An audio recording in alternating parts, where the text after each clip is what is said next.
Hey guys, welcome back to codyTV. I'm your host, Cody. I'm not sure I'm much of a host, but what can I say? This is all I got. But anyway,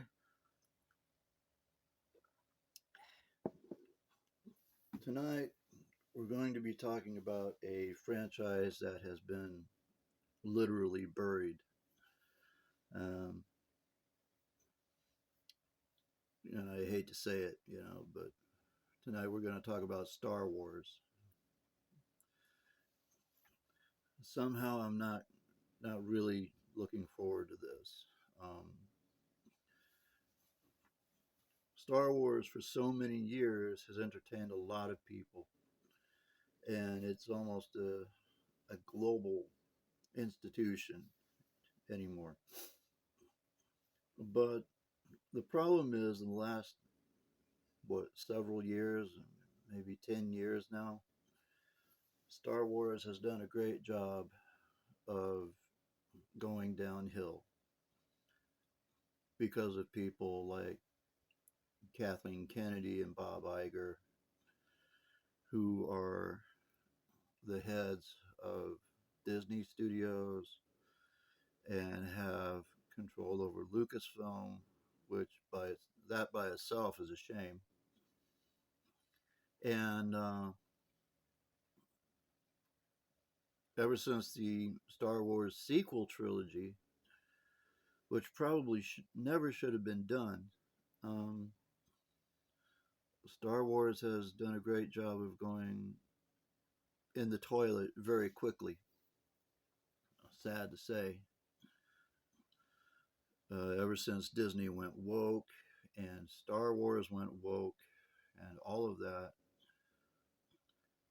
it's almost there almost isn't much that's good left to say about it, especially now that we have a feminist, um, anti anti whatever director, uh, Charmin Obid, whatever her last name is, a feminist radical who admits that she loves to make men uncomfortable. Not that I care so much about that, but the fact that she's being given Star Wars as a platform to pursue her own agenda, and with people like Kathleen Kennedy and Bob Iger on her side, I can't see anything. I can't see anything really great coming forward for Star Wars. And I hate to say things like that because I've been a lifelong Star Wars fan myself ever since 1977 when I was 9 years old and the first movie came out. It was such a kickstart for my imagination, you know.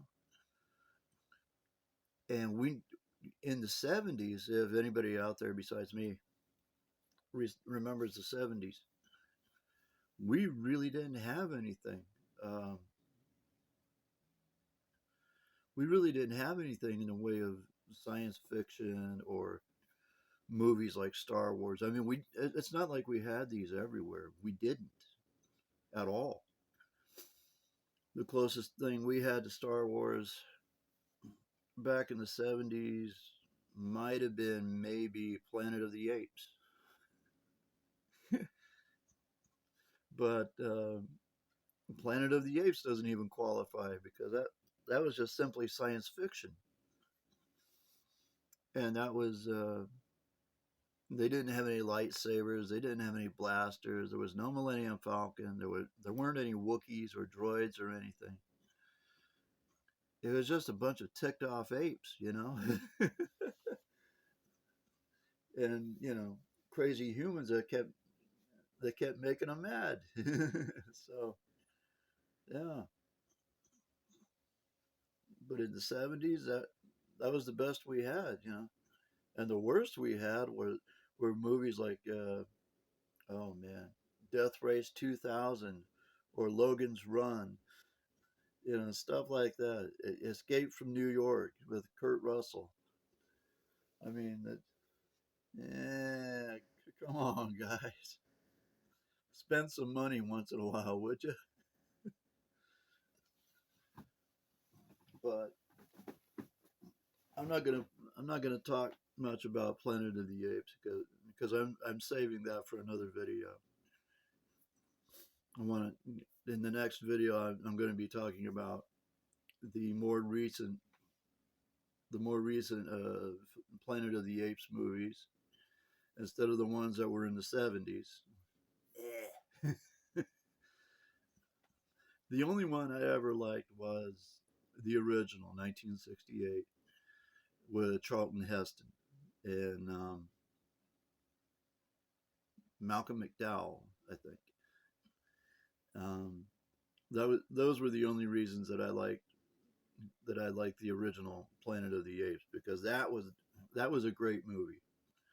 That was a great movie. They spent money on that. They spent money on the production. They spent money on the buildings that they made to be for to be the city, the buildings in the city, Ape City, and you could just see how they really did spend a lot of money on it. So you know,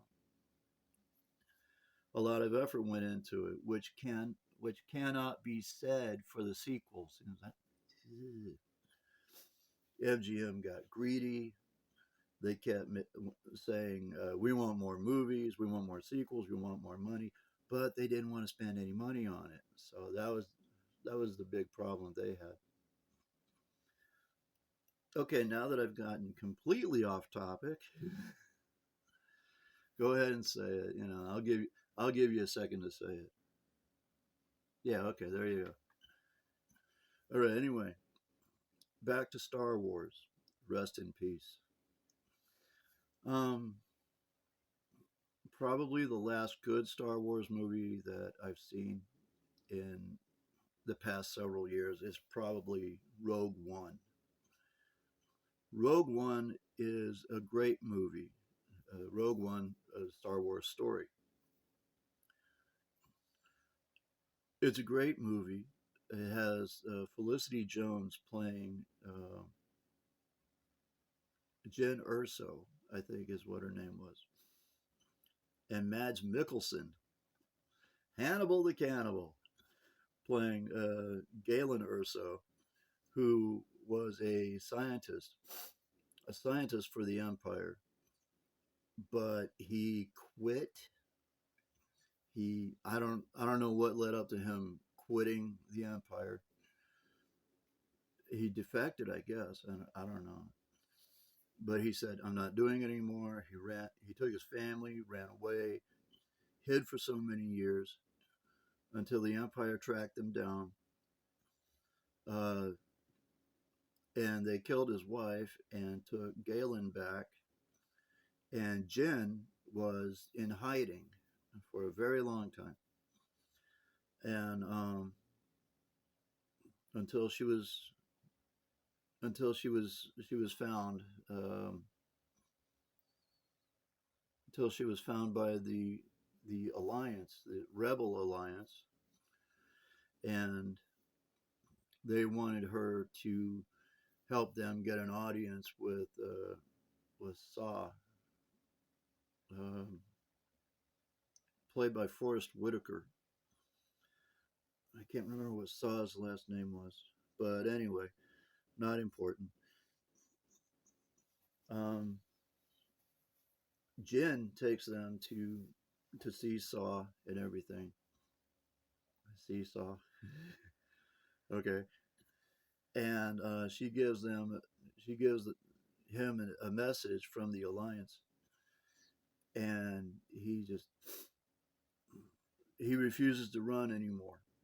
He's not he's not in to help anybody. He's not in to try to protect himself. He's gotten too old to run anymore. He's gotten too old to fight anymore. The guy basically wants to die in peace. and the movie, I mean, the Empire finds out where they are, bombs the place, and Jen escapes in one piece, um, along with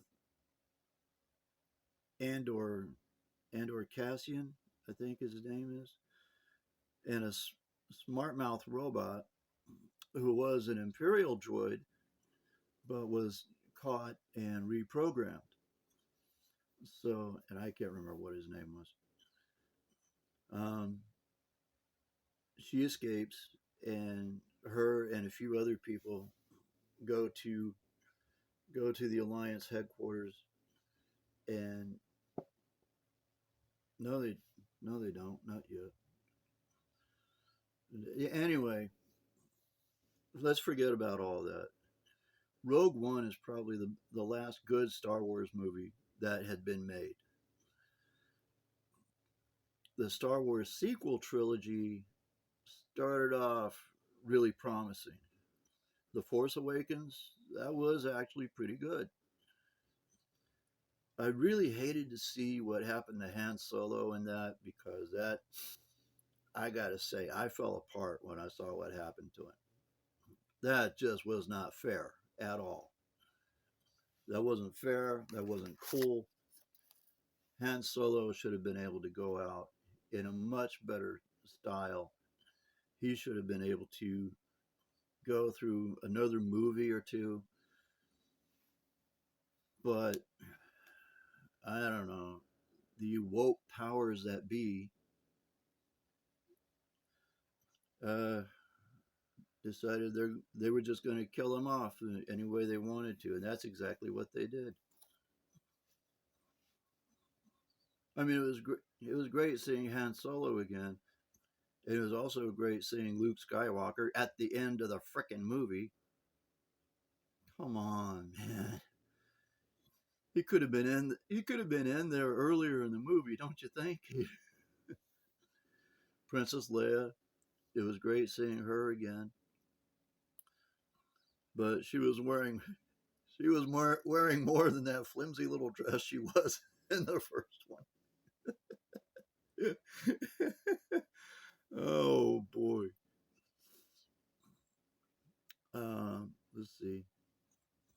And then we were introduced to Ray, Finn, um, Poe Dameron, BB-8. You know, we were introduced to those guys, and we got to enjoy that.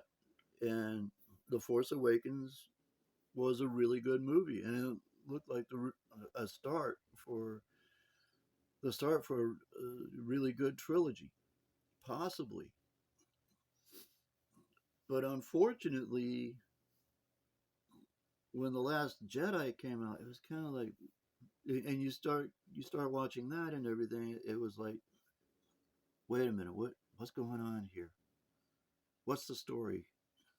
You know, I mean, we see what's going on between Luke and Ray, and we get that, you know, and we also see what's going on with Ray and Kylo Ren. Oh, that here's another one we're introduced to.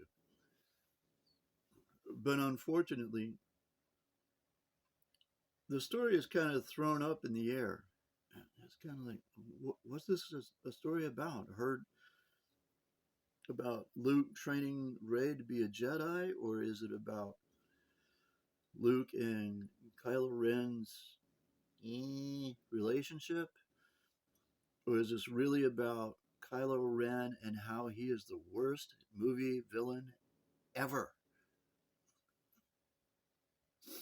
I mean, if I had Kylo Ren for a grandson and he was trying to fill my shoes, I'd want to cut off my own head too.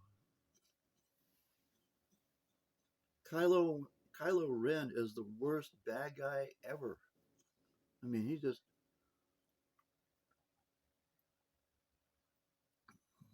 he is absolutely the worst. He is the whiniest little crap you've ever seen. He throws temper tantrums like a 3-year old. I mean, come on, you saw in the first movie how he took his lightsaber or his tri-saber, like this and like that, right? He took that and hacked up computers on the ship that he was on when he was supposed to be interrogating somebody.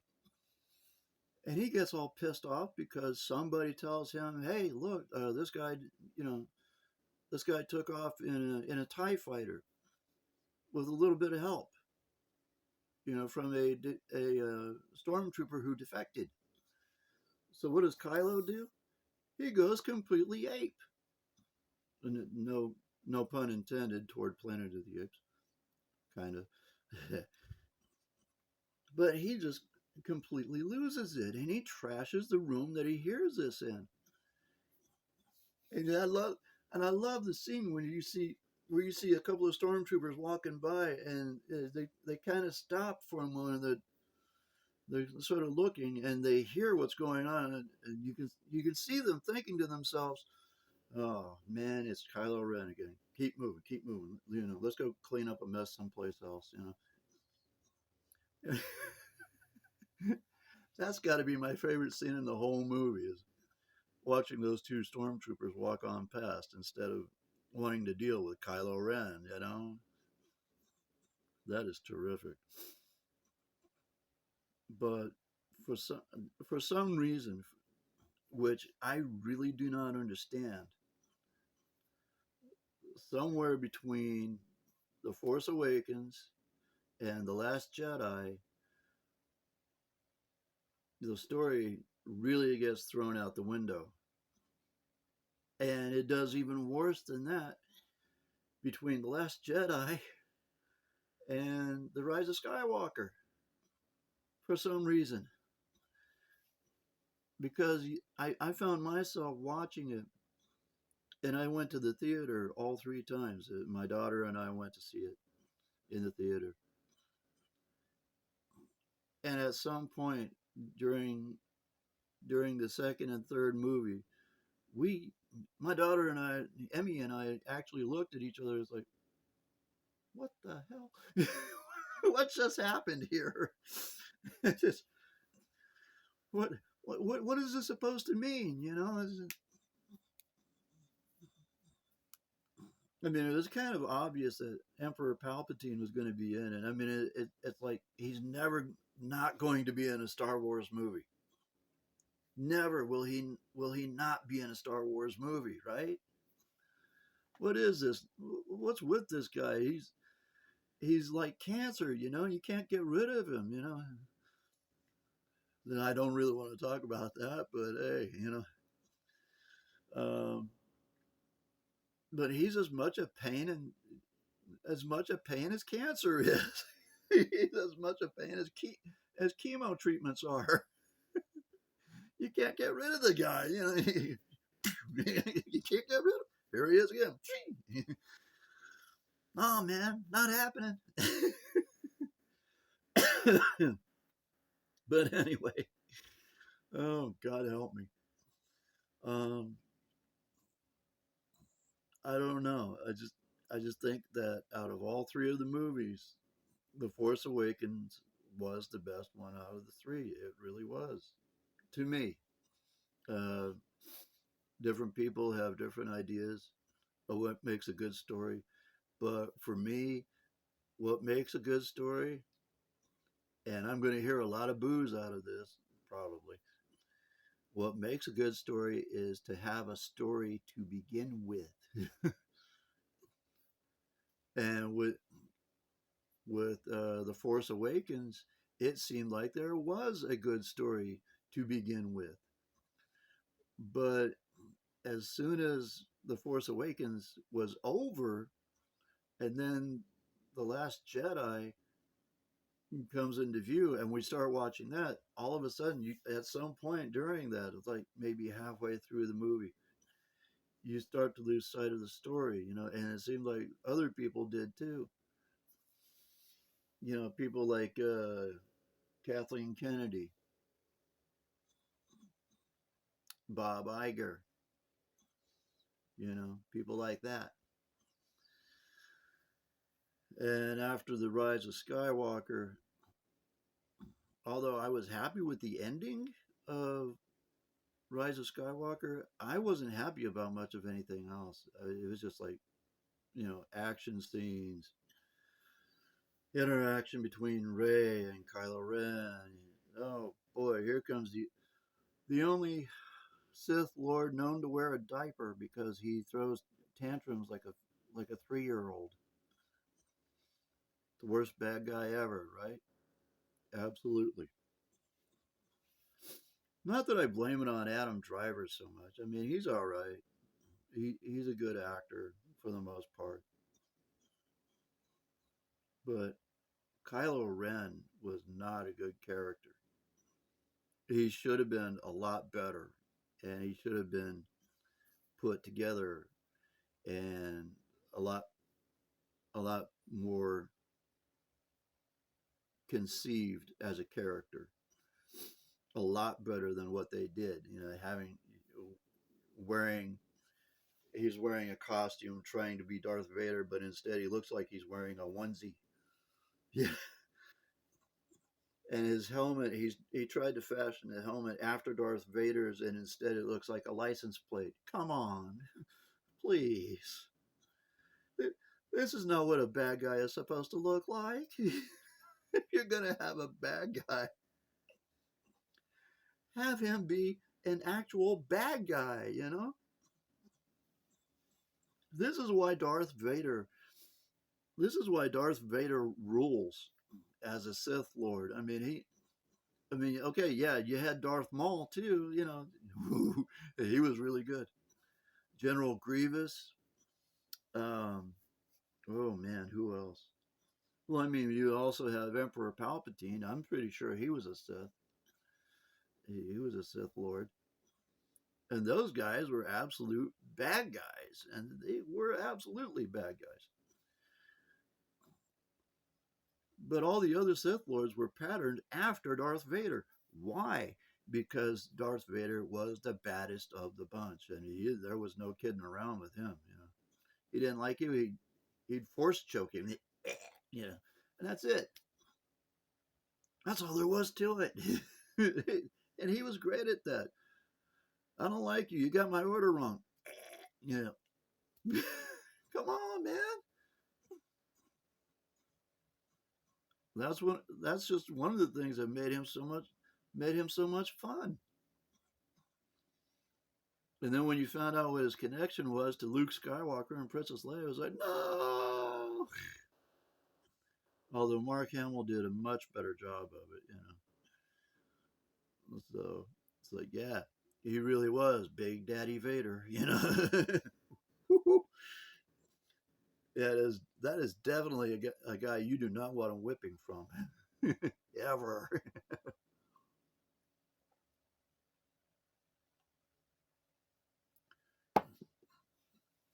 But from what I've heard so far, is that woke Disney is planning on a new trilogy of Star Wars movies. It's um, supposed to have Rey as the main character again, but everything's going to be woke this time.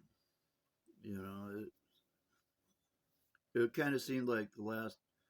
It kind of seemed like the Rise of Skywalker was kind of woke too. I mean, didn't it seem kind of seem like that? But this time they're going to go all in, is what I hear. Especially with the new director, feminist, anti-male, woke director, and I am not looking forward to that. I doubt that I'll even see it. I doubt that I'll see any of them. I've just gotten started watching Ahsoka, Star Wars Ahsoka, and I like the first 2 3 episodes. Those were good. Um,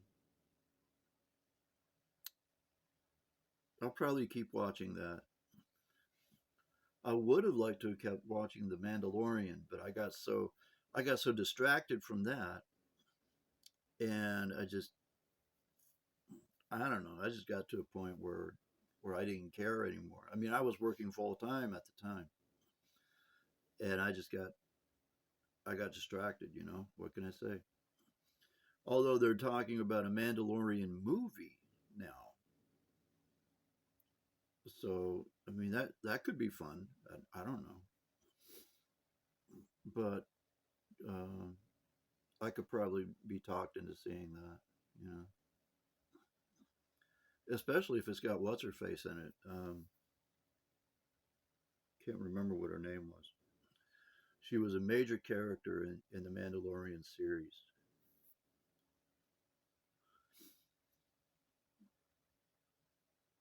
Can't remember her name.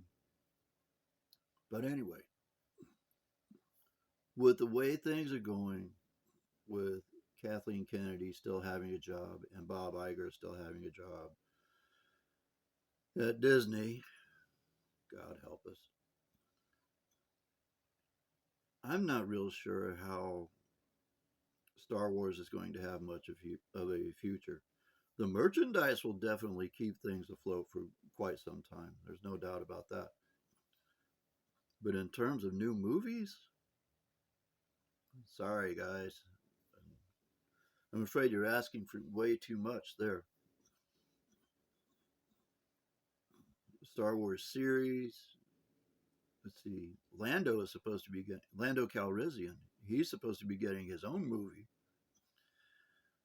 but I'm not sure that's going to be a good idea. I mean, look what happened to Solo, a Star Wars story. Han Solo got his own movie. I mean, and look what happened to that. One of the worst grossing movies of the year. You know, when it came out, and then I watched it. I watched it on Disney Plus. First time I saw it, I watched it on Disney Plus, and I was kind of excited about it, and I was like, yeah, man, this ought to be pretty cool or fun at least. The only fun thing about that movie were the ending credits.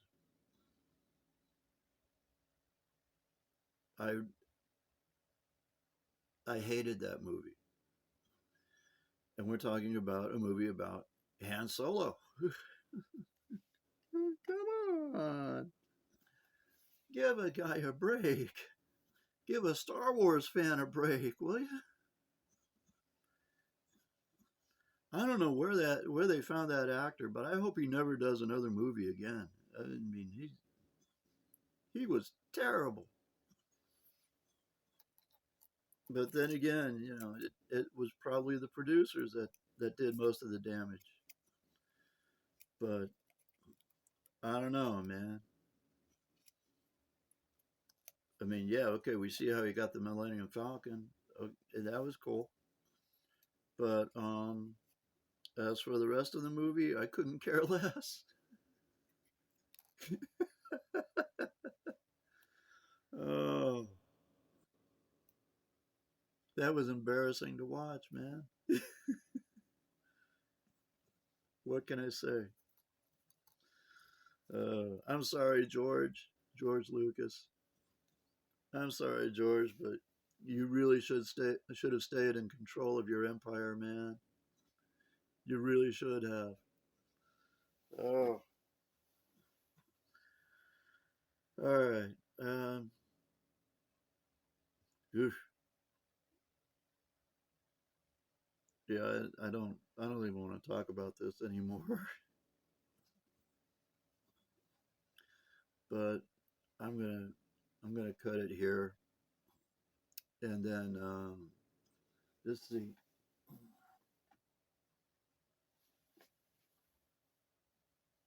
I forgot where I put my list.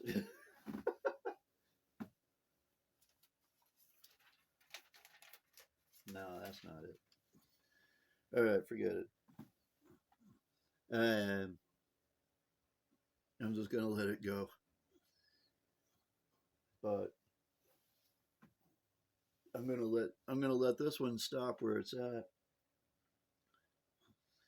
and if you want to see the next Star Wars trilogy, that's fine with anybody who still cares about Star Wars. But please be warned about going to see any more Star Wars movies unless you're just a total diehard fanboy or fangirl fan like I used to be. Um, please see any future Star Wars movies with a grain of salt. Do yourself a favor and do that. And if it's at all possible, see the trailers before you see the movie. That's a really smart thing to do. I've done that for so many years. I don't know how many trailers I watched before actually going to see a movie. But so far as anybody knows, Star Wars movies, there really shouldn't be any more. Not while Kathleen Kennedy still has a job, and not while Bob Iger still has a job. That's why people like that have really got to go, and that's really all I can say about it. I mean, that's my personal feelings. You don't have to agree. It's fine with me. But everybody's entitled to their own opinion. So, all right, I'm out of here. Hmm. Let's see. Let's see. What was I going to talk about next time? Star Trek. Star Trek. I'm going to bring up Star Trek in the next video. I'll be talking about what happened uh, between Star Trek 3 and 4, and why Chris Pine, I think it's Chris Pine. I'm pretty sure it's Chris Pine, um, who is said to not be coming back as Captain Kirk anymore. So I'll be talking about that in the next video, probably early next week. There's a lot of stuff going on around here, and we're expecting some pretty cold weather. Expecting a lot of snow in this area, so I don't know when I'll be able to shoot another video or not. As long as we have power and I can keep the tablet charged, yeah, sure, I'll be able to shoot another video. But whether we have internet or not, we'll have to wait and see. All right. So anyway, time for another drink. Anyway, this is codyTV. I'm Cody, and I'll catch you guys on the flip side. Or maybe not quite so flip side. I don't know. I mean, there's only two sides you can go, right? Yeah, not anymore now that we live in the twilight zone. For the rest of our lives, I'm afraid. All right. Bye.